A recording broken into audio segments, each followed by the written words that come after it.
बहुत ही ईमानदारी से आप लोगों से प्रार्थना करना चाहूँगा कि वास्तव में अपने बचपन में त्योहारों का जो प्रारूप था, अपने आपके बचपन में जो त्योहारों का प्रारूप था, खासतौर पर मैं उनसे निवेदन करना चाहता हूँ जो बचपन पसंद देख चुके हैं, क्योंकि असली त्योहार तो वही मनाते हैं। असली होली तो आपने मनाई है, हमने तो शराब के प्यालों में डूब करके भोजन किया। असली होली तो आपने मनाई है, असली दिवाली आपने मनाई है, असली छठ आज त्योहारों पर बात चल रही है। मैं थोड़ा सा जीत रहा हूँ, लेकिन मेरे अंदर जो दर्द है इसको लेकर के, क्योंकि मैं एक धर्म क्षेत्र पर भी काम करता हूँ, आप लोग देख रहे हैं, जो मेरे अंदर दर्द है मैं उसको आपके सामने रखता हूँ। आज वैष्णो देवी की यात्रा, आज अमरनाथ की यात्रा, केदारनाथ की यात्रा, बोलबम सुल्तानगंज की यात्रा, यह एक धार्मिक यात्रा नहीं, अब ये फैशन बन चुका है। यदि जो प्रारंभिक दौर की कठिनाइयां थी वो, और केवल इतना कह दिया जाए कि मोबाइल से आपको वीडियो डालना मना है, मोबाइल से आप सेल्फी नहीं देख सकते, आपको रेलवे वक्त में बिना भोजन के जाना है, जो त्योहार की, जो यात्रा की मूल चीजें हैं। शब्दों पर हमारे पर माफ कीजिएगा, बहुत अधिक शब्दों का जारी नहीं हो। जो सिस्टम त्योहारों का जो मूल, उस यात्रा का जो मूल विषय है, जो मूल तरीका है, कर लीजिए, मुझे नहीं लगता है कि कोई यात्रा करेगा। बोलबम में भीड़ नहीं होगी, वैष्णो देवी में भगदड़ नहीं बचेगी और प्रयागराज में भगदड़ नहीं होगी। हम त्योहारों को तो यात्राओं को फैशन के रूप में कर रहे हैं, तो इसी आधार पर यह विषय रखा गया है कि हम आपसे जाने और आपसे जानने के बाद उसे अपनी अगली पीढ़ी तक पहुंचाने की शायद हमारे में कुछ फर्क हया बची हो, हम उसको अपना। और इसीलिए मैं चाहूँगा कि स्वेच्छा से आप लोग अपना नाम दे दें, जो त्योहारों के बदलते स्वरूप से जो विकसित हो, जितना नाम आएगा 10 मिनट का समय, उसी पर ये समाप्त करके निश्चित तौर से कुमार यादव जी आप सबसे पहला है और इसका संचालन करेंगे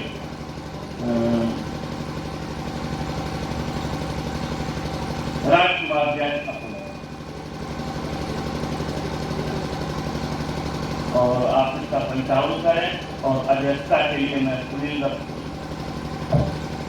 मिश्रा जी को और साथ देने के लिए कमल किशोर जी, कमल को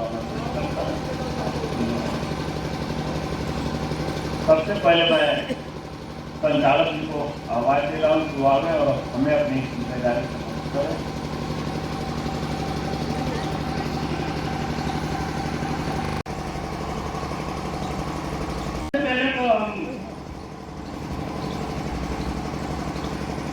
पहले सबसे संचालक मुझे भूल गया भाई, मैं क्षमा चाहता हूँ पूरे आप कुर्सियाँ मिल जाएगी ना। हेलो बुलाए तो जाए, अभी तो टाइम घोषणा हुई है, बुलाए तो जाए,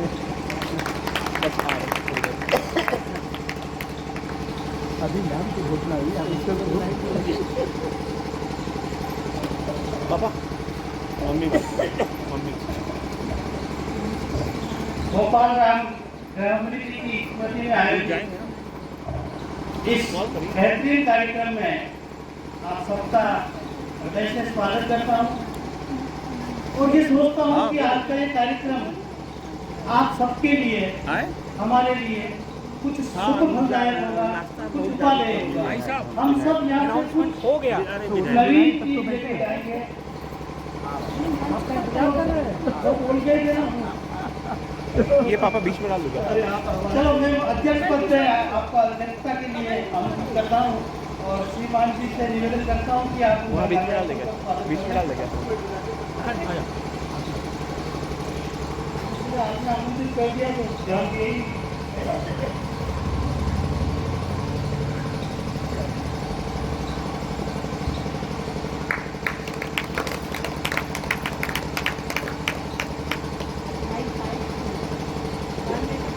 आपका फोटो कैमरा खराब हो जाएगा, हमारी फोटो अच्छी आती है। ताली बजाने में कंजूसी नहीं करे। ताली बजाने से कितने सारे फायदे होते हैं, कितने स्वास्थ्य को लाभ मिलता है, ये आपको तो बताने की जरूरत नहीं है। तो ताली, जो भी साहित्यिक आयोजन होते हैं और इस तरह के आयोजन होते हैं, वह सबसे ज्यादा ऊर्जा ताली बजने से मिलती है। हाँ, एकदम। वक्ता को भी और अतिथियों को भी और श्रोताओं को भी। इसलिए ताली का कंजूसी न करें। सर्दी का मौसम है और स्वास्थ्य के लिए भी लाभदायक है। तो मैं अपनी बात वापस जहाँ से छूटी थी वहाँ से शुरू करता हूँ और क्षमा चाहता हूँ कि मैं परंपराओं का निर्वाह न कर पाया, क्योंकि अनायास मुझे एक अच्छे से साहित्यकार को कार्यक्रम का संचालन करने के लिए बोल दिया जाए तो असमंजस की स्थिति हो जाती है। पर जब आयोजक ने आमंत्रित कर ही लिया तो कोशिश करूंगा कि ईमानदारी से अपना कर्तव्य निभाने की। और इस बीच, क्योंकि मैं मूलतः बाल साहित्य, बालकों के लिए बाल की चीज़ों का एक नाम हूँ और उसी में काम करता हूँ। पर जब इतना बड़ा गंभीर विषय हो तो थोड़ा चिंतन होना आवश्यक है कि मुझे किस तरह से इस बात की शुरुआत करनी चाहिए। तो हम लौटते हैं बचपन के उन दिनों में जब तीज और त्योहार हमारे हिंदू परंपरा के मनाए जाते थे। तीज और त्योहार में पारिवारिक उत्साह होता था, सामाजिक संगठन मर्यादापूर्वक सामूहिक रूप से उनको मनाया करते थे। आज साइबर दुनिया की उपस्थिति ने त्योहारों में रुचि खत्म कर दी है, रस खत्म कर दिया है और लगने लगा है कि त्योहार औपचारिक बन के रह गए हैं। औपचारिक इसलिए बन के रह गए हैं कि साइबर दुनिया ने, टीवी सीरियलों ने, पिक्चरों ने त्योहारों का सारा परिवेश ही बदल दिया है। महिलाओं का सबसे पहला त्योहार मैं देखता हूँ वो आता है करवा चौथ वाला। करवा चौथ का जो मंतव्य था, जो परिवेश था, जो उसके पीछे सोच थी, वो सारी बदल गई है। सोच सपाटा और कपड़े लगते, ड्रेस और ये चीजों ने, सीरियल ने इतना सिखा दिया कि यही ड्रेस पहननी होगी, इस तरह का ये करना होगा, इस तरह का। उसके पीछे खाली एक दिखावा और प्रदर्शन रह गया, न कि हमारे पीछे जो पारिवारिक, मानसिक, धार्मिक, सांस्कृतिक सोच थी वो विलुप्त होती जा रही है। दिवाली के त्योहार को देख लो, होली के त्योहारों को देख लो। लोग इस तरह से, जब होली का त्योहार आता था तो मैं जब मैं छोटे से गांव में रहता हूँ, वहाँ गांव का झुंड पूरा इकट्ठा हो जाता था और रंग के ऐसे बड़े बड़े ड्रम भर दिए जाते थे, टांगे पकड़ पकड़ के सला डुबाया जाता था। आज इस साइबर दुनिया ने इतना मानसिक विद्वेष फैला दिया है, इस राजनीति ने मानसिक फैला दिया है कि वो बीजेपी का है, ये कांग्रेस का है, तो होली नहीं खेलेंगे, आपस में रंग नहीं लगाएंगे। और विद्रुपता इतनी बढ़ गई, त्योहारों में विद्रुपता पैदा होती जा रही है, सामाजिक शालीनता खत्म होती जा रही है, गरिमा खत्म होती जा रही है, अश्लीलता बढ़ती जा रही है। तो मेरी संभव मैं सोचता हूँ कि इन चीज़ों पे आप में से विशेषज्ञ व्यक्ता, जो वरिष्ठ साहित्यकार है, वो ज़्यादा प्रकाश डाल सकते हैं। और एक छोटी सी बात कहना चाहूँगा कि आज के ज़माने में हम ध्वनि प्रदूषण, वायु प्रदूषण के बारे में पढ़ते आए, सुनते आए, पर आज सबसे बड़ा प्रदूषण जो फैल रहा है समाज में, दुनिया में, वो फैल रहा है मानसिक प्रदूषण।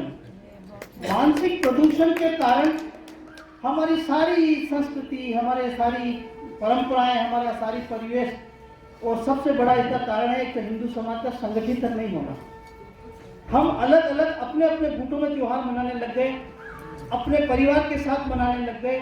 पहले सामाजिक कार्यक्रम होते थे, बड़े बड़े कार्यक्रम आयोजित होते थे, वहाँ के पूरे लोग मिलते थे, मुलाकातें होती थी। तो हमारी मानसिकता को हाइजीन करते हैं, मतलब उसकी सर्विसिंग, हमारे दिमाग की सर्विसिंग करने के लिए बहुत जरूरी है कि हम सामाजिक परंपराओं से जुड़े, हमारी सांस्कृतिक परंपरा से जुड़े, और हमारे उन त्योहारों को, जो काफी संगठन अभी त्योहारों को वापस वास्तविक रूप में लाने की प्रयास कर रहे हैं, तो उसमें भी राजनीति करने लगते हैं, उसमें भी सोशल मीडिया ने बड़ा कब्जा कर रखा है। तो हमें उन सोशल मीडिया को खतरों से बचते हुए त्योहारों को मनाना होगा। सोशल मीडिया की जो चीजें आ रही है, आप देखिए कि आज अपने बच्चे, मैं अपने घर की बात करता हूँ, हमारे घर में एक धर्म ग्रंथ भी होता था। भले हमने उसको हाथ नहीं लगाया, पर हम निकलते तो एक इज्जत का भाव होता था, सब अपने आप झुकता था उसके सम्मान में। और हम एक दर्शन देती थी कि ये पूजा का ग्रंथ है, ये धार्मिक ग्रंथ है, हम उसके सामने बुरे काम नहीं करें, बुरी बात नहीं करें। तो ये चीजें क्यों संस्कृति से जुड़ी हुई थी। आज घरों में पठन पाठन की परंपरा लोप हो गई, बच्चों में किताबों की जगह मोबाइल आ गया, लैपटॉप आ गया। इसका एक दुष्प्रभाव ये हो रहा है कि हमारे बच्चे, चलो हम तो बुजुर्ग पीढ़ी में आ गए, सीखने गए तो कोई असर नहीं होगी। आज आपके बच्चे आपकी बात मानते हैं क्या? आपके बच्चे आपकी बात सुनते हैं क्या? आपके बच्चे वो सम्मान देते क्या? रेस्पेक्ट, जो मेहमान हमारे घर पे आते थे, हम 3-3 दिन फ्री हो जाते थे उसकी सेवा में। वो ज्यादा से ज्यादा डर के उसके चरण स्पर्श कर लेगा, फिर अपने काम में लग जाएगा। उसको कोई लेना नहीं, जीजा आया, फूफा आया, मामा आया, मौसी आई है, कोई लेना देना नहीं है। ये हकीकत वायर मंगा लो, वो निकाल दो। तो मेरा यही है कि हम सबसे पहले तो घरों में साहित्य रखें, पठन पाठन की परंपरा को पुनर्जीवित करें। हम साहित्यकार हैं, हमारे घरों में भी साहित्यिक पुस्तकें नहीं मिलती, क्योंकि हम अपने बच्चों को देने नहीं चाहते हैं। हम ये सोच के कि बच्चे पढ़ते नहीं है इसलिए हम खरीदते नहीं है। बच्चों को दोषी मत दो, बच्चा जो कुछ कर रहा है उसके जिम्मेदार हम अभिभावक शिक्षक है। हमारी परंपरा का जो ह्रास हो रहा है, जो क्षरण हो रहा है, उसके पीछे जवाबदारी हम अभिभावकों की है। हम अभिभावकों के पास टाइम नहीं है। मम्मी पापा है, वो एक तरफ मोबाइल में बैठ गया, एक तरफ पापा मोबाइल में बैठ गया, एक तरफ मम्मी मोबाइल में बैठ गई, एक मोबाइल में बहन बैठी है। कहाँ से संस्कार आएंगे, कहाँ से संस्कृति आएगी, कहाँ से उनको रिश्ते के प्रति सम्मान प्राप्त होगा? तो फिर त्योहारों की बातें करना तो उनके सामने गौण हो जाता है। वो त्योहार मनाने निकलते क्या बच्चे? दोस्तों के साथ कोई फुलझड़ी छोड़ने जाते हैं, पटाखा छोड़ने जाते हैं क्या, या होली का रंग खेलने जा रहे हैं क्या आज की तारीख में? तो हमें इन खतरों से सावचेत होना है और इन खतरों से हम कैसे बचें। हम अपने अपने क्षेत्र में छोटे छोटे आयोजन करें साहित्य के माध्यम से। साहित्य इसके थोड़ा सबसे बड़ा जरिया है। तो मैं इस क्रम में सबसे पहले सुवर्णा सिंह यादव जी को बुलाना चाहूंगा कि वो अपनी बात रखें। बहुत बहुत स्वागत है आपका, धन्यवाद।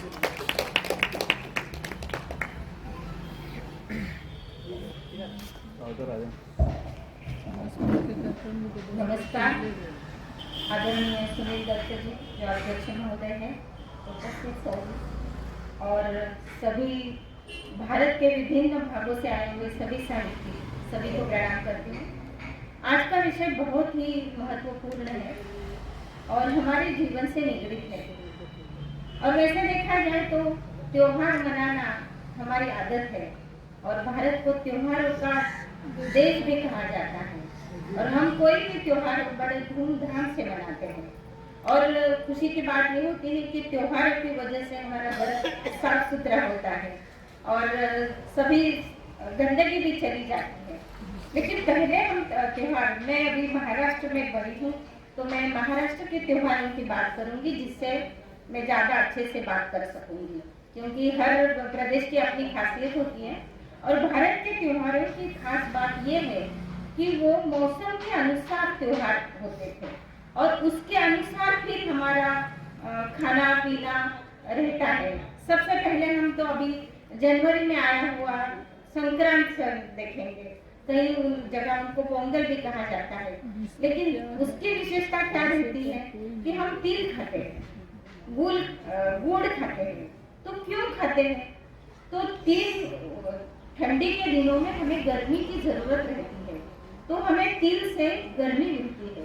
इसलिए पुरातन काल से है कि हम तिल के लड्डू करते हैं। तो इसी तरह या हम हमारे बहुत सारे त्योहारों में पूरन पोली बनाई जाती है।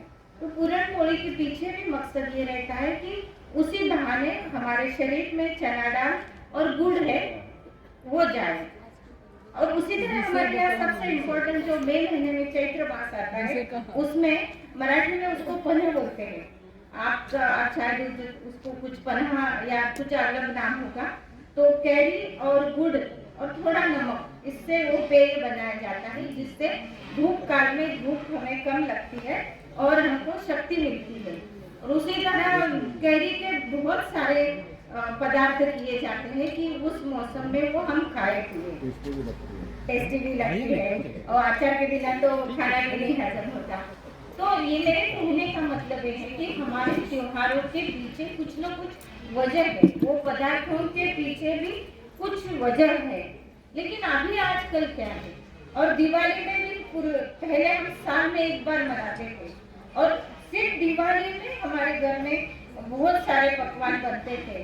आजकल तो हम सब राजा हैं, और राजा को दिवाली मालूम ही नहीं, क्योंकि कहीं भी जाओ आपको वो पदार्थ सब मिलते हैं, आप कभी भी जाते खरीदी करते खाते, तो उससे हमें उन पदार्थों का जो लालच रहता है, नयापन है, वो अभी महसूस नहीं होता। पहले दिवाली आई तो माँ कब हमें वो, हमारे मराठी में करंजी बोलते, वो कब बनाएंगी और कब हम खाएंगे, ऐसा लगता था।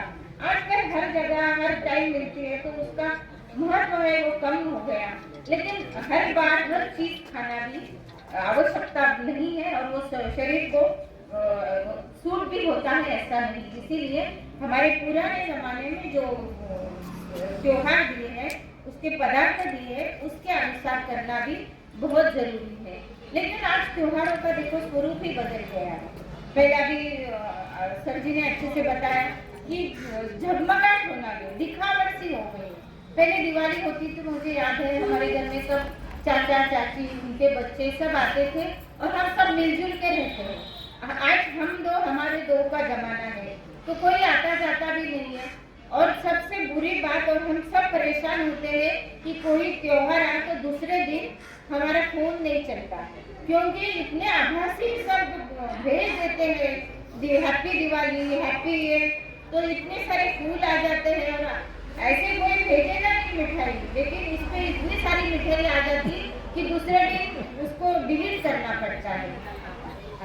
तो पहले कितना अच्छा लगता है कि घर जाके लोग मिलते थे, और मिलने से खुशी भी होती है। आजकल दिखावटी, मैंने और ऐसे कोई मुंह में देगा भी नहीं, लेकिन दिखाने के लिए तो प्लेट भर के पकवान भेजेंगे, तो वो भी अच्छा नहीं लगता, क्योंकि जो मिलने की खुशी है वो आभासी दुनिया में नहीं रहती। और एक सबसे बड़ी बात है कि जो व्यापारीकरण हो गया है लोगों में, तो उस पर भी हमने ध्यान देना बहुत बहुत जरूरी है। तो हमारे यहाँ भी, आपके यहाँ भी बनते होंगे लड्डू, सेवैया और कितने कितने सारे पदार्थ हैं, लेकिन आप दिवाली के टाइम या किसी त्योहार के टाइम वो एडवर्टाइज देखेंगे तो मुझे बड़ा अचरज होता है। मैंने एक बार जाते वक्त बहुत बड़ा पोस्टर और एडवर्टाइज देखा कि अभी अभी ये त्योहार है, अपने रिश्तेदारों का ये चॉकलेट दीजिए। अरे चॉकलेट क्यों? हमारे त्योहारों में या हमारे इसमें इतने सारे पदार्थ है कि नाम हम थक जाएंगे इतने नाम लिखते हुए, फिर वो चॉकलेट क्यों देना? लड्डू भी कितने बढ़िया रहते हैं, बर्फी घर की बर्फ। और मुझे यहाँ जाके, यहाँ तो जगह अच्छा लगा, मैं कॉर्नर पे गई तो कितनी अच्छी, यहाँ दूध ज्यादा होता है शायद, क्योंकि दूध की यहाँ मुझे बहुत सुबह अच्छी मिठाई दादू साहब ने खिलाई। तो इतने सारे पदार्थ होने के बावजूद चॉकलेट दीजिए, इसका क्या मतलब है? तो इस तरह का व्यापारीकरण हमारे में हो रहा है, ये भी बहुत बुरी बात है। और दूसरी बात ये है कि अंधानुकरण जो कहते हैं वो भी आजकल हो रहा है। दिवाली क्यों मनाते हैं? तो राम वनवास पूरा करके आए तो सब लोगों ने मिलके दिए जलाए, खुशी मनाई। तो आजकल कितने बच्चों को ये मालूम है दिवाली कितनी मनाते हैं, क्यों मनाते हैं? कुछ नहीं मालूम, मनाते हैं और दीपावली, हैप्पी दिवाली और हैप्पी त्योहार, बस इतनी चीजें मालूम है। उसी तरह पहले के जमाने में देखो, हम मिट्टी के दिए लगाते थे दरवाजे में, सड़ा संवर्धन होता था, तो कितना रंगोली भी निकलती थी, कितना बढ़िया लगता था। आजकल तो ये बहुत सारा कम हो गया, कुछ मजबूरियां भी रहती है, लेकिन कम हो गया। और बिजली के दियों का झगमगाहट आपको हर जगह मिलेगा, और वो भी कभी कभी उसकी चुभन है, वो आंखों को सह भी नहीं पाते हम, इतनी सारी लाइटिंग होती है, वो भी बहुत ये लगता है।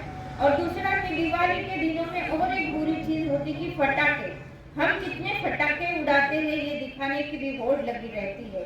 और वो पटाखों का बुरा हादसा मुझसे भी गुजरा है कि एक बार दिवाली के मैं 5 माले पे रहती हूँ, फिर भी एक दिया है वो ऊपर, वो बाण बोलते हैं कोई, वो ऊपर आके हमारे पर्दे पे आ गया और पर्दा जलने लगा। तो फिर वो हम बाई चांस उस वक्त घर पे थे, इसीलिए वो हमने बुझा दिया। तो इस तरह से, और उसकी शोर भी कितना उसका होता है, इस बात का कोई, ध्वनि प्रदूषण तो कितना होता है, इस बात का तो कोई ख्याल नहीं करते। और उसी बात ये दिवाली के हो गए।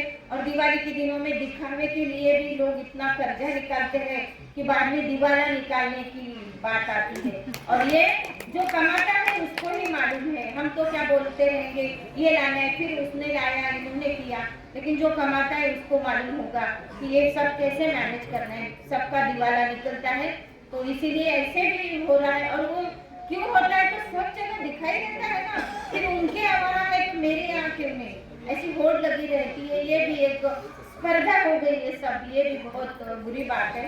और दूसरी उसी तरह हमारे यहाँ भी गणपति उत्सव और नवरात्रि उत्सव बहुत जोर शोर से मनाया था। उसकी बहुत अच्छी गणपति उत्सव तो बहुत बड़ी विचारों से लोकमान्य तिलक जी ने शुरू किया कि सब लोग एक जगह इकट्ठा हो, सब में प्रेरणा हो और देशभक्ति की भावना, स्वदेशी की भावना प्रेरित हो, इसलिए बनाया। लेकिन वो भावना तो पीछे हट गई। आजकल गणपति का क्या स्वरूप है, तो सब लोग कहते डीजे वाले बाबू गाना लगाओ, हम बोलते डीजे वाले बाबू गाना बंद करो। ये बोलने की नौबत आ गई है।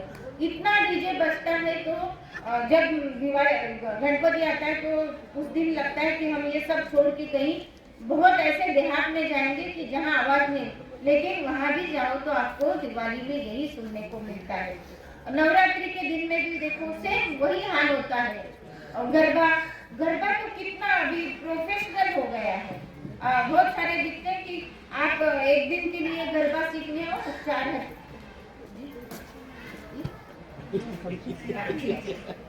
गरबा सीखने हो तो उनका भी ऐसा व्यापारीकरण हो गया है। तो इन सिर्फ चीजों कैसे समय के साथ हमें बदलना चाहिए। कुछ अच्छी बातें हैं उसमें से वो लेनी चाहिए, लेकिन पुराने संस्कार है वो भी हमने लेने चाहिए।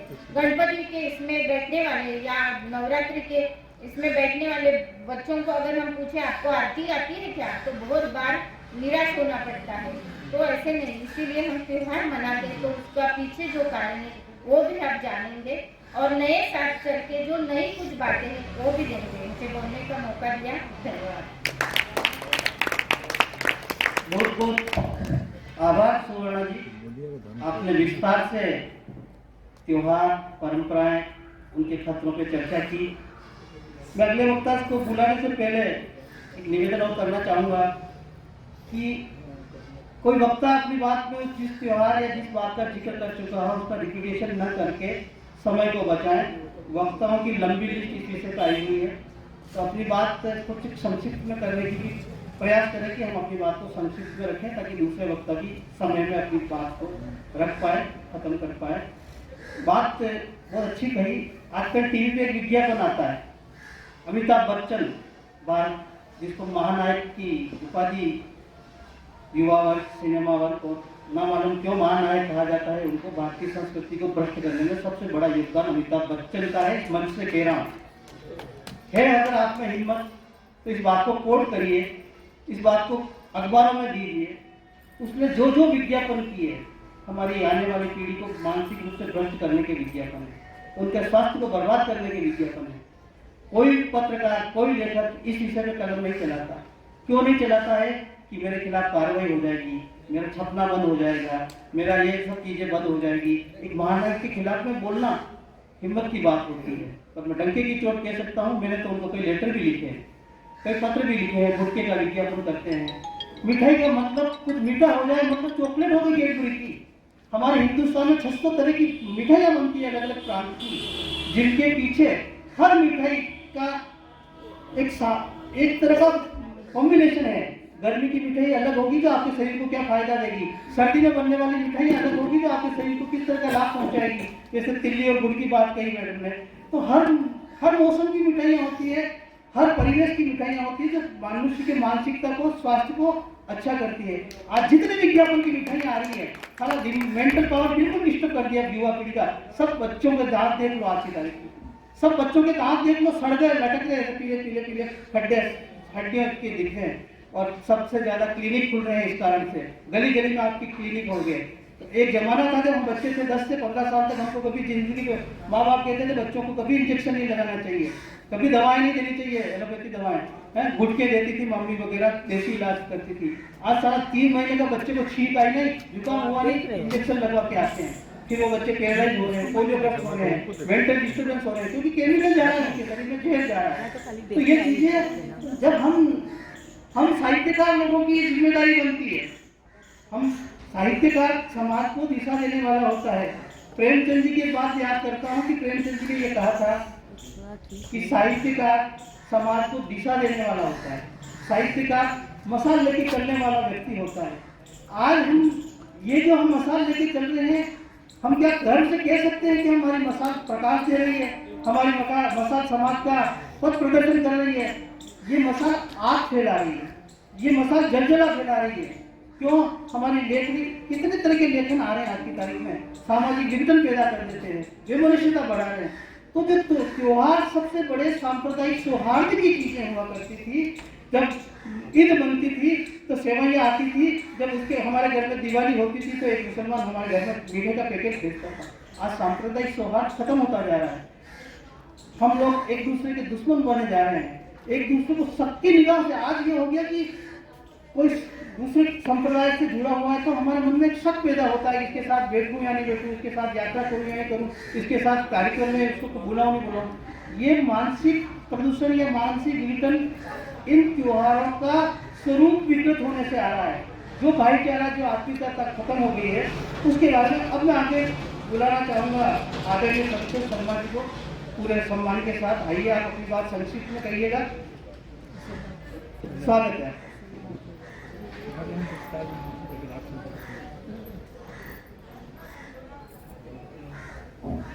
गुरु गोविंद के चरणों में प्रणाम करते हुए ममता सिंह को और यहाँ पधारे सभी महानुभाव साहित्यकारों को, मेरी ब्रज क्षेत्र से आई हुई संतोष शर्मा राधे राधे। और बहुत छोटी सी बात कहना चाहूँगी, और इस बात में बहुत बड़ा राज्य छुपा हुआ है कि सबसे बड़ी दुखद जो बात है हमारे और आप सभी के लिए, हिंदुस्तान में रहते हुए, भारत में रहते हुए और भारत की ही संस्कृति को हमारी पीढ़ी नकार रही है, इससे बड़ा दुख हमारे लिए कोई नहीं है। हम भारतीय हैं, 7 दिन हैं, 14 त्योहार हैं, और उन 7 दिनों में 14 त्योहार को छोड़कर हम केवल मात्र दिखावा करने में इतना आगे बढ़ गए हैं कि अपनी संस्कृति, अपने त्योहारों को हमने अपने ही पैरों पर लेकर चल दिया, क्योंकि हमारे पास समय नहीं है।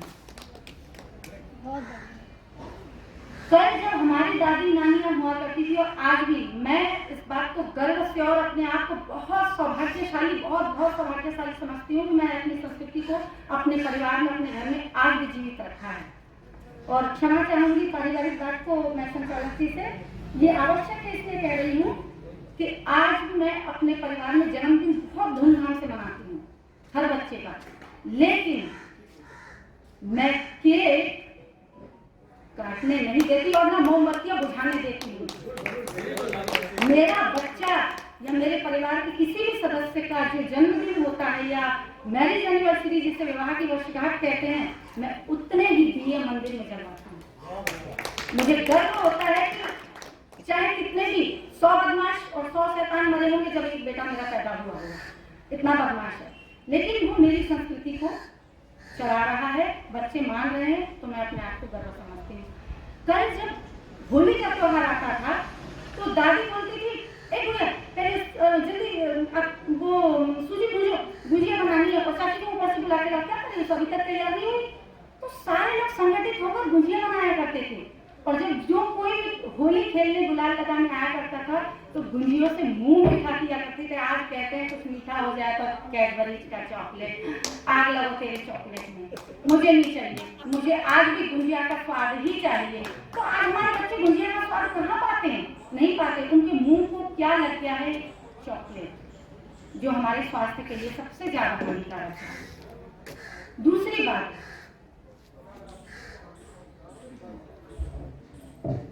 आपसे क्षमा चाहते हैं, अभी मैं नहा के निकला और अचानक एक दिमाग में बिजली होगी।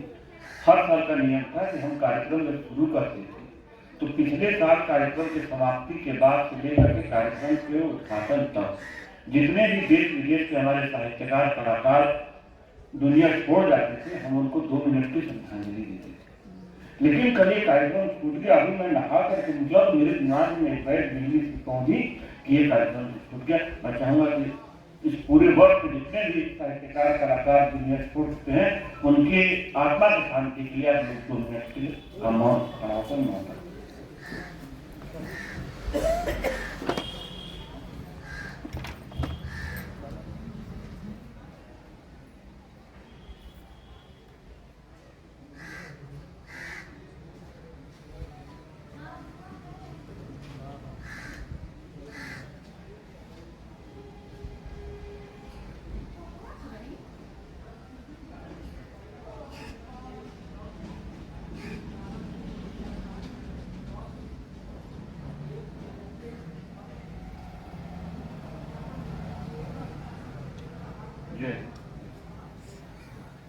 क्षमा चाहता हूँ संतोष शर्मा खान जी, आपको बीच में अवरोध कर और सभी सर जी को मैं उन्होंने याद किया और हम उन सभी के लिए प्रार्थना करते हैं कि ठाकुर जी ने अपने श्री चरणों में स्थान दे, उनकी आत्मा को शांति प्रदान करें। तो जैसे त्योहारों की बात हो रही थी, तो त्योहारों को हमने केवल दिखावा कर दिया है। संस्कृति संस्कार हमारे जो भी अब जैसे मैं सबसे पहले ये कहना चाहूंगी कि हमारी संस्कृति और हमारे त्योहार हमारे वेदों से जुड़े हुए हैं और हमारा वैदिक जो धर्म और वैदिक जो काल रहा है वो हमारे स्वास्थ्य, हमारी परिवेश और हमारे इस ऋतु से जुड़ा हुआ है। अभी हम लोग मनाएंगे नववर्ष, लेकिन ये क्या है नववर्ष? ये हमारा नववर्ष नहीं है। हमारा नववर्ष आता है चैत्र मास के शुक्ल पक्ष की प्रथम तिथि को, जिसे गुड़ी पड़वा भी कहा जाता है महाराष्ट्र में, स्वर्णा दीदी, और नारी शक्ति से जुड़ा ये त्योहार 9 दिन का होता है। आप लोग एक रात को पटाखा फोड़ के मना लेते हैं, ये संस्कृति नहीं है। संस्कृति हमारी है, जिसे हम 9 दिन तक नववर्ष मनाते हैं। ऋतु जो है, ठंड को हम विदा करते हैं और ग्रीष्म का आगमन, जहां नई कोपलें ऋतुओं का भी स्वागत करती हैं, वो है हमारा नववर्ष। और हम लोग क्या करते हैं, माता पिता की कमाई हुई मेहनत और पसीने की कमाई हुई उस दौलत को, उस पैसों को सिर्फ रात के 12 बजने का इंतजार करते हैं और जलाकर राख कर देते हैं। ये दिखावा है और अपने आप में अपनी संस्कृति को कुचलना है। तो माता पिता से मेरी और अभिभावकों से और आज की पीढ़ी से भी मेरी ये प्रार्थना है कि हमें इस संस्कृति को जीवित रखना है, क्योंकि आने वाली पीढ़ी को ये नहीं पता होगा कि जन्मदिन क्या होता है। और एक बात और यहाँ पर मैं कहना चाहूंगी कि आज भी यहाँ पर बैठे हैं तो ऐसे आयोजनों में 20 से कम उम्र के बहुत कम मिलेंगे, जो भी मिलेंगे 40 से ऊपर मिलेंगे। सबसे बड़ी दुखद बात है। मैं हमेशा अपने बेटे को साथ लेकर आती थी, लेकिन छुट्टी नहीं मिली, उसे नहीं ला पाई है। हमें अपने उन युवा वर्गों को इससे जोड़ना है। तब हम ही कह रहे हैं, हम ही सुन रहे हैं, ये परंपरा आगे नहीं बढ़ेगी। जिसके लिए हम जी रहे हैं, जिसके लिए हमें जीना है, उन्हें सामने लाना होगा। 25 दिसंबर कल लोग क्रिसमस डे मनाएंगे। उस निर्जीव पेड़ पर हजारों रुपए खर्च करके उसे सजा देंगे, लेकिन तुलसी पूजन नहीं करेंगे। जबकि कल का दिन तुलसी पूजन का है, जो आयुर्वेद में, वेद में और हमारे संस्कारों में जो जीवंत रूप से हर नकारात्मक शक्ति को मार कर एक सकारात्मक शक्ति प्रदान करने वाली माँ तुलसी, हरिप्रिया वृंदा देवी है। उसका पूजन हम लोग किसी को नहीं बताते और बेवजह उस निर्जीव ट्री पेड़ को सजा करके अपना मनाते हैं। यहाँ पर गुरु गोविंद सिंह जी के उन 4 बेटों को कोई याद नहीं करता, जिन्होंने हमारे लिए अपने जीवन की बलि दी थी। आज वो भी सोचते होंगे, अरे हमने किन लोगों के लिए अपने बच्चों की बलि दी थी, जो लोग हमारा सम्मान नहीं करते। और हमारी जिन पीढ़ियों को हम ये बताने के लिए अपने प्राण दिए, वो इसे नहीं जाने। उनकी आत्मा कितनी दुखद होती होगी। आज हमने 2 मिनट का मौन रखा इस वक्त उनकी आत्मा की शांति के लिए, लेकिन मैं क्षमा चाहती हूँ, ये 2 मिनट का शांति जितना हम उनको मान दे सकते हैं उनसे कहीं अधिक उनके मार्गों पर चलकर, उनके दिखाए हुए मार्गों पर चलकर ये श्रद्धांजलि के लिए सबसे ज्यादा बड़ी श्रद्धांजलि होगी और श्रद्धा के साथ श्रद्धांजलि होगी।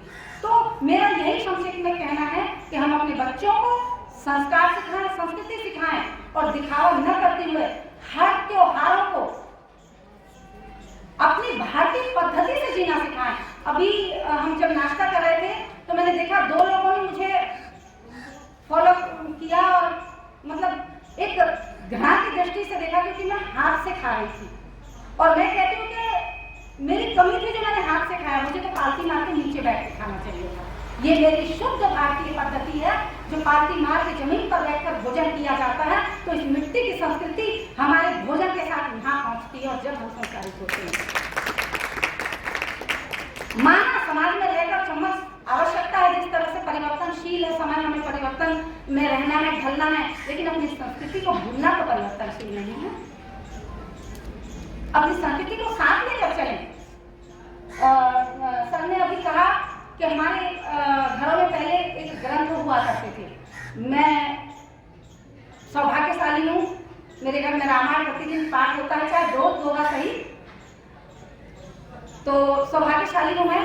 तो हमारे घर में ग्रंथ हैं, चाहे उसे बेशक हाथ न लगाए न पढ़े, लेकिन कहीं जाते समय श्रद्धा से नतमस्तक जो सिर हो जाता है ना, तो मैं समझती हूँ यही काफी है हमारे बच्चों के लिए। तो कभी बच्चों के मन में ये प्रश्न आएगा, पापा गए थे अभी तो वो जो रखा है ना उसमें ऐसा करके गए थे, तो कभी बच्चे की जिज्ञासा होगी तो माँ से पूछेगा तो सही, तो माँ बताएगी। यहीं से संस्कृति जो है हमारी आगे बढ़ती है अपने बच्चों को बताने के लिए, और बच्चा फोकस करता है कि हाँ हमारे पापा। और यही हमने भी सीखा अपनी दादी से, अपनी नानी से। नानी क्या करती थी, नहाने के बाद पहले सूर्य को जल दो और तुलसी को जल दो। आज हम त्योहार मनाते हैं या कहीं दर्शन के लिए जाते हैं, अब किसी भी बच्चे के मुंह से ये नहीं सुनेंगे पापा कह रहे हैं चलो प्लान बनाते हैं नव वर्ष में ठाकुर माँ के घर के दर्शन के लिए जाते, तो बच्चा अपने दोस्तों से क्या कहेगा? बच्चे का शब्द यही होगा, हमारे मम्मी पापा वृंदावन घूमने जा रहे हैं। वृंदावन क्या पिकनिक स्पॉट है तो आप घूमने जा रहे हैं? वृंदावन दार्शनिक स्थल है और आप दर्शन करने जा रहे हैं। लेकिन बच्चों को शर्म आती है ये कहने के लिए कि हम दर्शन करने जा रहे हैं। क्यों? क्योंकि उनके बच्चे जो दोस्त हैं उनको हेय दृष्टि से देखेंगे। अरे क्या जा रहा है दर्शन करने? तो कोई बूढ़ा हो गया दर्शन करने जाएगा? ये दर्शन तो करना तो 50 के बाद, लेकिन तब हम माँ बाप उसको नहीं रोकते, बेटा ना हम वृंदावन घूमने नहीं जा रहे हैं, हम दर्शन करने जा रहे हैं। कृष्ण की उन लीलाओं का जो उन्होंने, और मैं एक बात और बता दूं कि पूरे विश्व में जब से सृष्टि चली है ब्रह्मा की और आज तक अगर कोई परफेक्ट इंसान पैदा हुआ है तो वो मेरा कृष्ण है।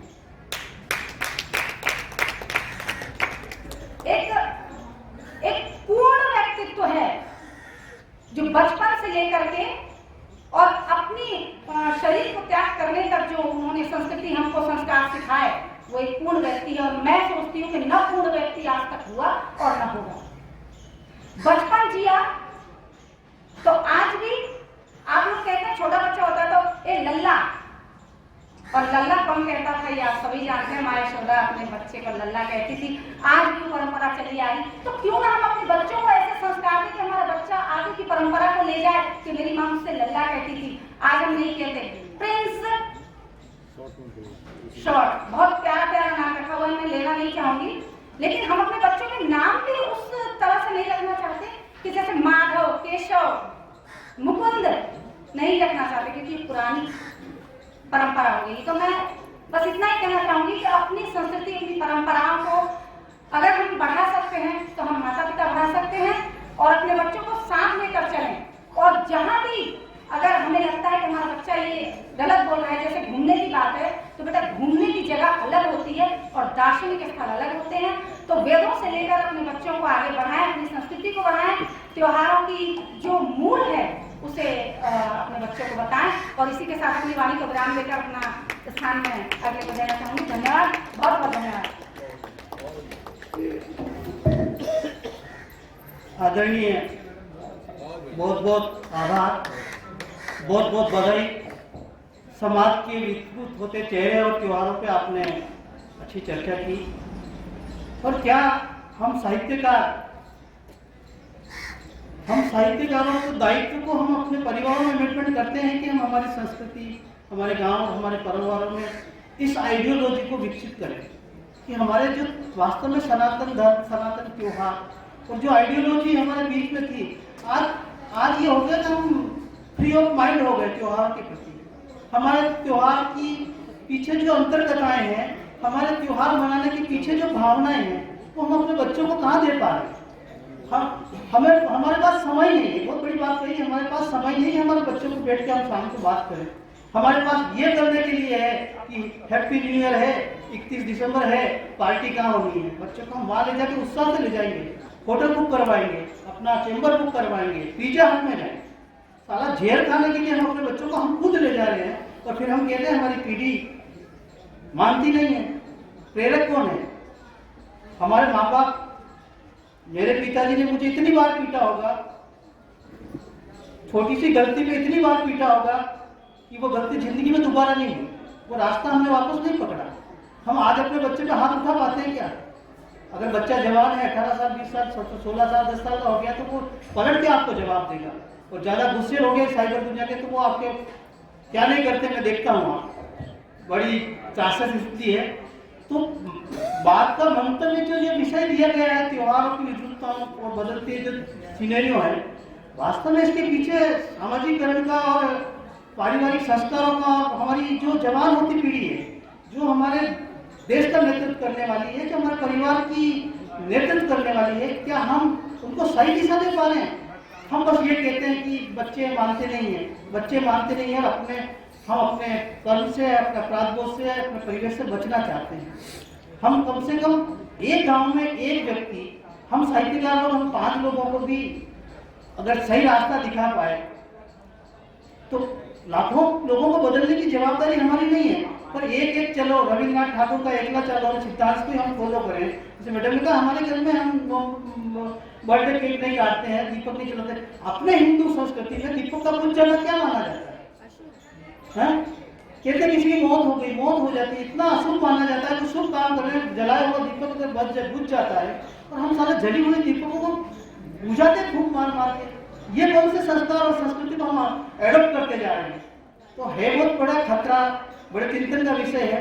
और बड़ा साधुवाद देना चाहूँगा अखंड धर्मवीर जी को, इस विषय पे व्यापक चर्चा करने का और चिंतन करने का अवसर मिला। और जो यहाँ हैं, मैं मानता हूँ कि भारतीय संस्कृति के एक राजदूत बन के हमारे अपने अपने क्षेत्र में इन बातों को एमिट करेंगे, अपने अपने क्षेत्र में कोशिश करेंगे। आज विश्व हिंदू परिषद, इस संस्था का नाम नहीं लेना चाहिए, हमारे बच्चे आज वो खरीदेंगे। 25 तारीख को लाल लाल ड्रेसेस सड़कों पे बिकेगी और सारे बच्चे, हमारे माँ बाप हमारे छोटे छोटे बच्चों को बड़े मस्ती से शौक से लाके उनको पहनाएंगे और फोटोग्राफी करेंगे और स्टेटस पे डालेंगे। हम हिंदू होके हमारी जितनी हमारी सवर्ण परंपराएं हैं, उनको हम क्यों भूल रहे हैं? हम इन घटिया चीजों को अपनाते जा रहे हैं। बच्चों को ड्रेस आप पहना के फोटो खींचवा रहे हो, बच्चों को ड्रेस पहना के फेसबुक पे, मीडिया पे नहीं डालेंगे तो अपना स्टेटस सिंबल, आपको लगता है हमारा स्टेटस सिंबल हो गया है? माफ करना, स्टेटस सिंबल नहीं है। आप अपने पाँव पे कुल्हाड़ी मार रहे हैं, हम अपने पैरों के लिए, हम अपना बुढ़ापा खराब कर रहे हैं अपनी परंपराओं को खोते जाने में। वो बच्चे कभी आपका सम्मान नहीं करेंगे, आपको कभी खाना नहीं दे पाएंगे। कभी आपके रिश्तों का सम्मान करना सीखना है तो त्योहारों का महत्व समझाना पड़ेगा। हर त्योहार के पीछे साइंटिफिक कारण है, वैज्ञानिक कारण समझने की। हम लोगों को मालूम नहीं दिवाली क्यों मनाई जा रही है, हम लोगों को मालूम नहीं होली क्यों मन रही है। हम जो सोशल मीडिया ने फैला दिया सीनेरियो, 31 दिसंबर हो रहा है, 25 दिसंबर हो रहा है, ये मनाए जा रहे हैं। क्यों भाई? हमारे इतने बड़े त्योहार हैं, हर राज्य का, हर संप्रदाय का अलग अलग त्योहार है। जैन संप्रदाय जैन परंपराओं को मनाए, कोई दूसरा है तो वैष्णव संप्रदाय वैष्णव परंपरा मनाए।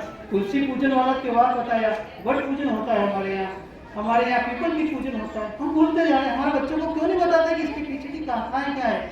इतना व्यापक साहित्य है अपनी भारतीय परंपराओं को समृद्ध करने में, हमारे त्योहारों के ऊपर प्रकाश डालने में, पर हम अपने बच्चों को किताबें खरीद के देते ही नहीं।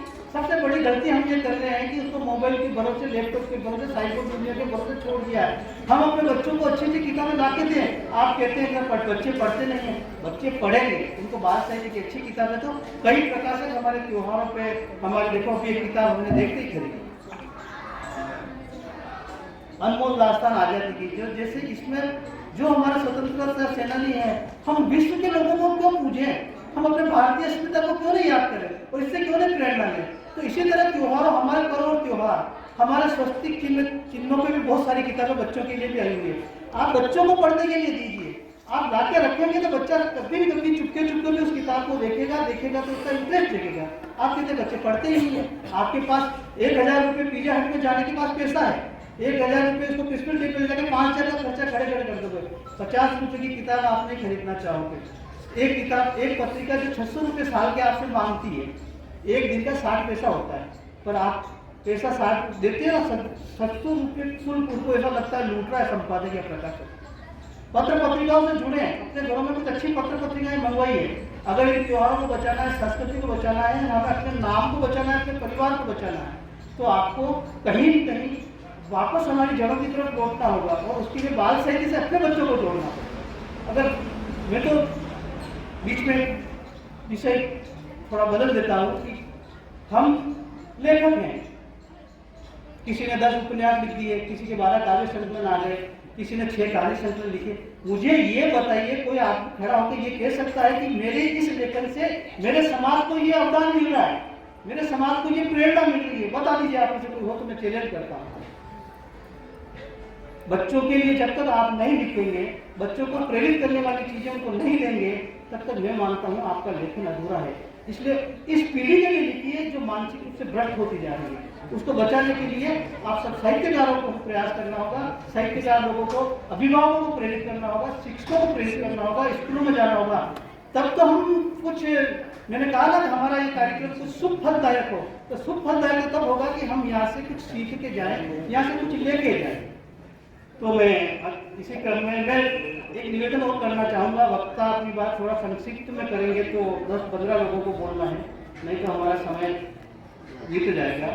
मैं अजमेर से पधारी, इससे पहले मैं अभी पधारे हमारे 2 वरिष्ठ साहित्यिक रचनाकार श्रीमान सत्येंद्र कुमार जी पाठक जहानाबाद से पधारे हैं, डॉक्टर भरत सिंह जी हिंदी योगाध्यक्ष मगध विश्वविद्यालय बोधगया से पधारे हैं। दोनों वरिष्ठ साहित्यकारों का संस्थान की तरफ से, मंच की तरफ से हार्दिक अभिनंदन और स्वागत है। मैं आमंत्रित कर रहा हूँ पूर्णिमा शर्मा जी को, अजमेर से पधारी हैं। आइए, अपनी बात संक्षिप्त में रखिए। बहुत बहुत धन्यवाद।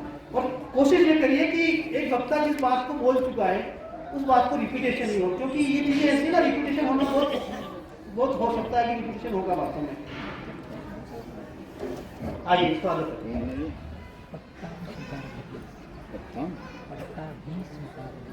अच्छा, पट्टा भी स्वीकार।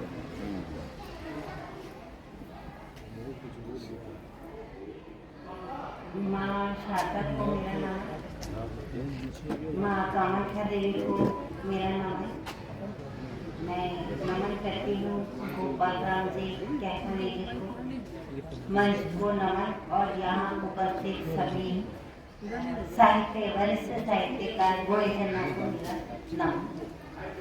जहाँ तक अब बोलने की बात है तो सच कहूँ तो संचालक महोदय स्वयं इतना बोल चुके हैं कि अब हमारे पास बोलने के लिए कुछ रहा नहीं। फिर भी अपनी बात बहुत छोटे में रखना चाहूँगी। जहाँ तक त्योहारों की बात है तो सच तो ये है कि सनातन धर्म और त्योहार, भारतीय परंपराएं, ये हर नजरिए से, आप किसी भी नजरिए से देखिए, धार्मिक नजरिए से देखिए, वैज्ञानिक नजरिए से देखिए, इनका कोई ना कोई औचित्य है। बिना औचित्य के ना तो कोई त्योहार हमारे यहाँ मनाया जाता है और ना हमारी संस्कृति ऐसी है। रही बात आज के समय में त्योहारों को गलत तरीके से मनाने की, तो 100% खुले रूप से कहती हूँ कि इसका जिम्मेदार हम स्वयं हैं। क्योंकि देखिए, आज के समय में विदेशी लोग भारतीय परंपराओं के पीछे भाग रहे हैं और हम उनके पीछे भाग रहे हैं। अपने बच्चों को कॉन्वेंट में डाल रहे हैं, वहाँ बच्चा क्या सीख के आएगा? क्रिसमस तो सीखेगा, उसे क्या पता कि दीपावली क्या होती है, दीपावली पे चलने वाले पटाखे उनका क्या महत्व है, और जो धान हमारे यहाँ वर्ष में 2 बार हमारे यहाँ धान उत्पन्न वो दोनों त्योहारों से संबंधित ही होता है। होली से पहले जो ध्यान आता है, हमारी परंपराओं के अनुसार जब होली दहन होता है उस वक्त विशेष महत्व यही होता है कि उस धान की उस ज्वाला में सिकाई होती है और सबके साथ में वितरित किया जाता है, धान को बांटा जाता है, उस धान को पूजा जाता है और उसके बाद उस धान का उपयोग किया जाता है। इसी तरह दीपावली से पहले जो धान होता है, फल फ्रूट होते हैं, जैसे सिंगाड़े जैसे फल फ्रूट होते हैं, शकरकंदी आती है, तो उन सब का पहले माँ लक्ष्मी को भोग लगता है। उसके बाद हमारे यहाँ ये परंपरा है कि हम उस भोग को प्रसाद के रूप में लेके और शीत ऋतु में उसका उपयोग अधिक से अधिक करें। तो बात ये है कि आज भी गुरुकुल हैं, अपने बच्चों को आप गुरुकुल में पढ़ाइए। कॉन्वेंट में पढ़ाएंगे तो वो आपकी संस्कृति को नहीं समझ पाएंगे और ना ही उन त्योहारों को उतने उत्साह और उत्सव के साथ मना सकेंगे। मैं यही निवेदन करती हूँ, हम ये चिल्लाते रहे कि ऐसा क्यों होता है, ऐसा क्यों होता है, करता हम हैं। जिस दिन हमने ये स्वीकार कर लिया कि वो हमारी संस्कृति के पीछे भाग रहे तो हम उनके पीछे क्यों भागे। जिस दिन ये ठान लिया सब कुछ अपने आप सही हो जाएगा, बच्चों को सही मार्गदर्शन मिलेगा और हम ही हमारे बुजुर्गों की जो परंपराएं हैं उनको हम उसी अंदाज में उसी तरीके से निभाना सीख जाएंगे, तो हमारी पीढ़ी भी वही सीखेगी जो हम करेंगे। बहुत धन्यवाद आप सब। और विशेष रूप से मैं गहमा सर का धन्यवाद देती हूँ कि मुझे अजमेर से आमंत्रित कर यहाँ पर 2 शब्द बोलने के लिए अवसर दिया। बहुत धन्यवाद।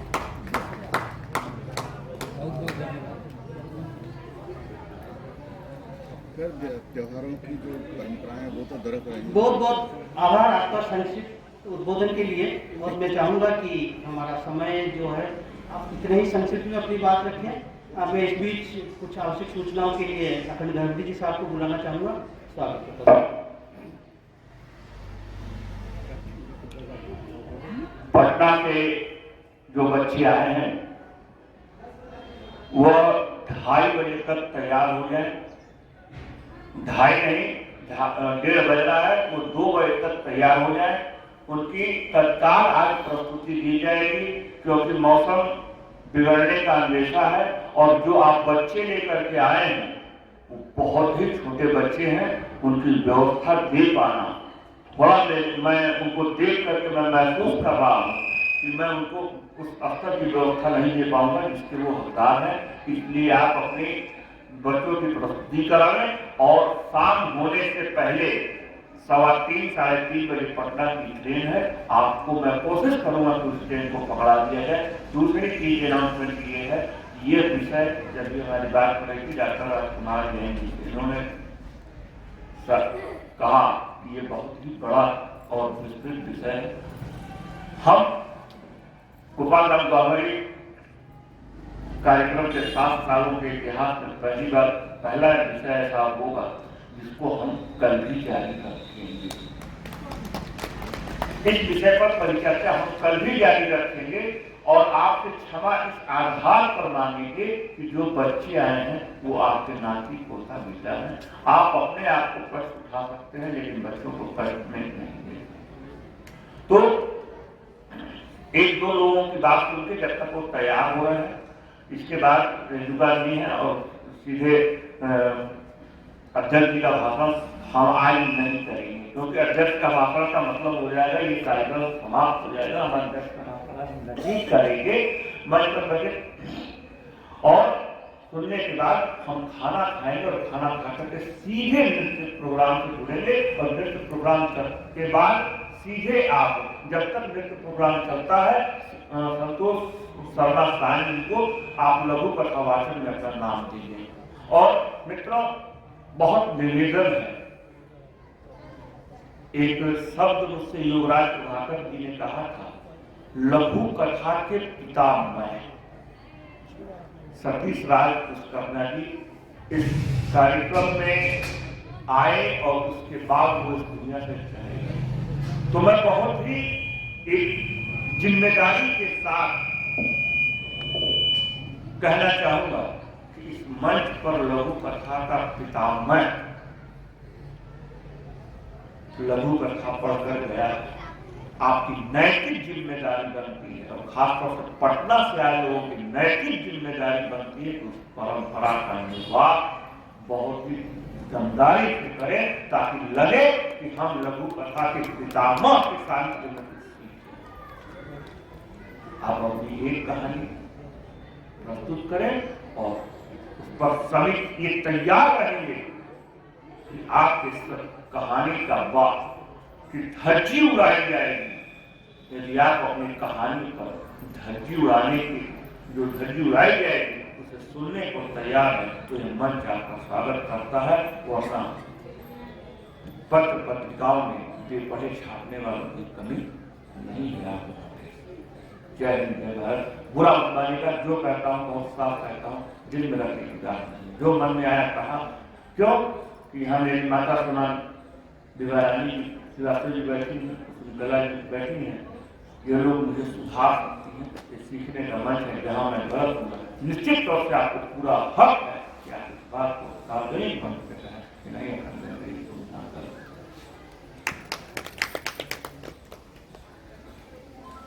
बहुत बहुत आभार। व्यवस्थाएं कार्यक्रम संचालन करने में कुछ परिवर्तन किया है, तो उसका हम सम्मान करें। कार्यक्रम कल भी जारी रहेगा। मात्र एक वक्ता को मैं और आमंत्रित करना चाहूँगा और चाहूँगा कि वो भी अपनी बात संक्षिप्त में करने का प्रयास करे।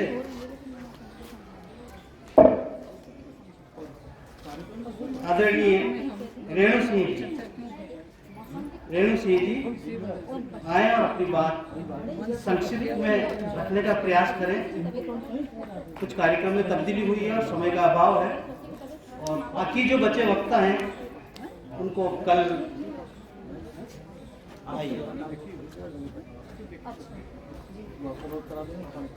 बस इसके बाद तो पहले लघु कथा वाला होगा। रेणुका सिंह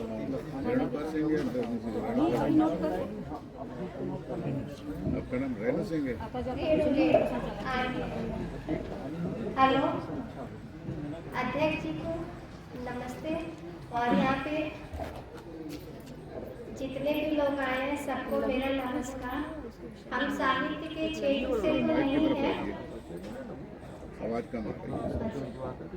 हम साहित्य के क्षेत्र से नहीं है, मेरा लिखने का अनुभव नहीं है। हम बेसिकली आर्टिस्ट हैं। हम चीज़ों को महसूस करते हैं और हम उसको तस्वीर में उतारते हैं। तो हम आपको अपने व्यक्तिगत अनुभव के बारे में नहीं बता पाएंगे। एक्चुअल में है क्या, ये जो संस्कार है ये हमारी परंपरा है। हम लोग जो नवरात्र मनाते हैं, नवरात्र 4 होती हैं, 2 गुप्त नवरात्र होती हैं, 2 शरदी नवरात्र आप लोग सभी मनाते हैं, 2 नवरात्र सभी जानते हैं। ये हमारे गोचर से रिलेटेड है। शारदीय और बासंती को भी जानते हैं, बाकी गुप्त नवरात्र को लोग नहीं जानते। बहुत नहीं जानते। ये हमारे ब्रह्मांड से रिलेटेड है। हम लोग की 4 ऋतुएं हैं। जब ये ऋतुएं बदलती हैं तो ये बनाया गया है कि आप उपवास रखें 9 दिन का, तो आप दूसरे ऋतु में एडजस्ट कर पाएंगे। ये एक जीवन जीने की शैली के तौर पे था। लोगों ने आज के तौर पे इसको नवरात्र को पकवानों का वो बना दिया है। पूड़ी बना रहे हैं। आज नवरात्र में कोई सिंघाड़ा खाता है? नहीं खाते हैं लोग, दूसरी चीजें खा रहे हैं। अपनी परंपरा से बस नाम का त्योहार है, पकवान क्या बन रहे हैं वो त्योहार से नहीं है। दूसरी चीज, लोगों को अपने त्योहारों के भी बारे में नहीं पता होता है।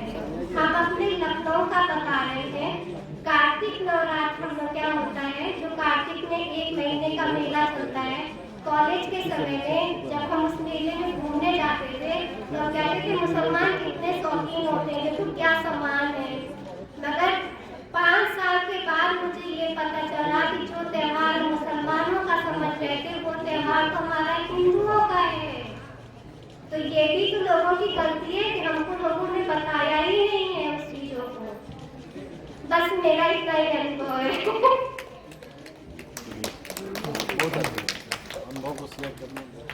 बहुत बहुत आभार। तो जब टूटने लगे घोंसले तो बस ये याद रखना, बिना मेहनत कोई तख्तो-ताज नहीं होता।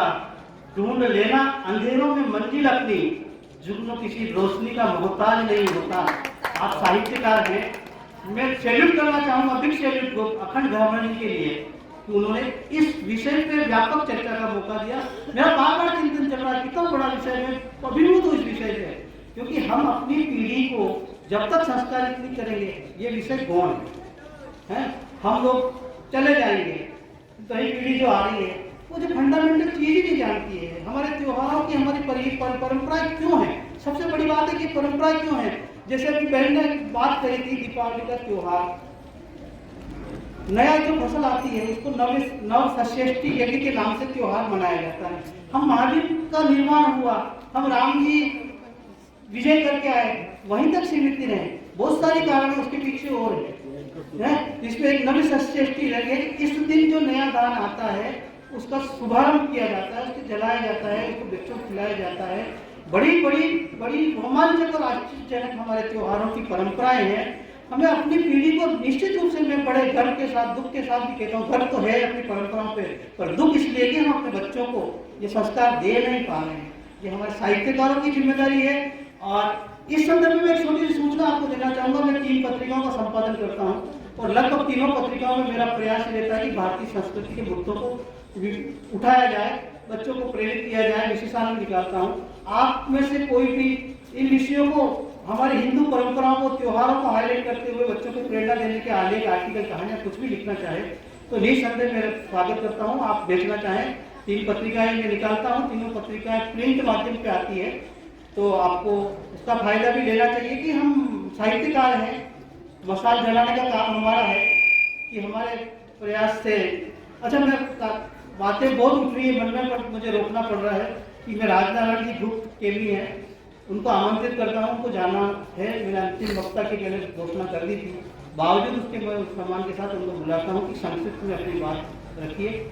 आइए राजनारायण जी, स्वागत है आपका।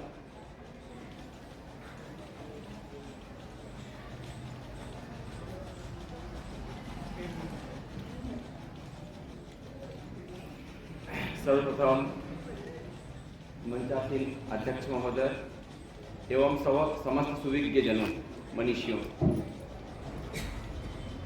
अपने बारे में परिचय दे देता हूँ। बस केवल नाम राजनारायण गुप्ता, कैली, सीमांत क्षेत्र मिर्जापुर, वाराणसी से। अब विषय पे आता हूँ। गीता सुगीता कर्तव्य विनिमय शास्त्र विस्तृत या स्वयं पद्मनाभम से मुख पद निष्ठा। श्रीमद् भागवत गीता का यह प्रथम श्लोक सभी मनुष्यों को, उपस्थित समस्त सुविज्ञ जनों को, अपने बच्चों को बताना चाहिए, सिखाना चाहिए। सर्वप्रथम मैंने इसी श्लोक के माध्यम से इसीलिए शुरुआत किया है क्योंकि मुझे यहाँ संक्षिप्त समय मिला है और मैं चाहता हूँ 2 मिनट के अंदर हम पूरी बातें रखें।